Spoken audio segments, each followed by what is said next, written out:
The little girl missed her mom. She ran alone to her mom's grave and cried. Suddenly a beautiful blue flower grew out of the ground under her. The girl was curious and touched it. The orchid wrapped itself around the girl's hand and pulled her to the bottom of the grave. It was so dark that the little girl was scared. Suddenly she felt that she had bumped into something. She looked up.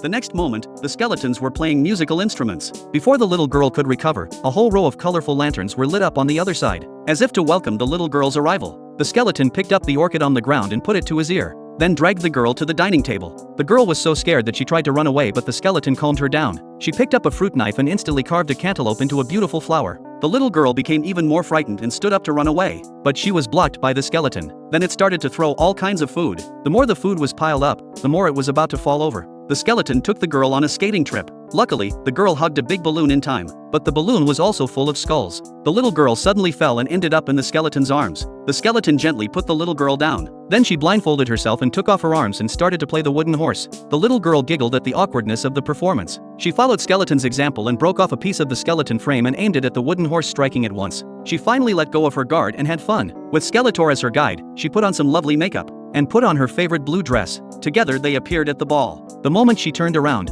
the skeleton turned into a flesh and blood woman. It turned out that the skeleton was the girl's mom. The girl was so happy that she rushed to her mom and hugged her tightly. The little girl burst into tears, but her mother gently soothed her cheeks. Then she took the blue flower from her ear and put it on her head. They hugged each other tightly. But when the little girl woke up, all this suddenly disappeared. The little girl looked at the empty tomb in front of her. Suddenly she noticed the blue flower on her head and realized that her mother had really been there. The girl was so happy. It turned out that her mom hadn't really left her. She had a different way of watching over her.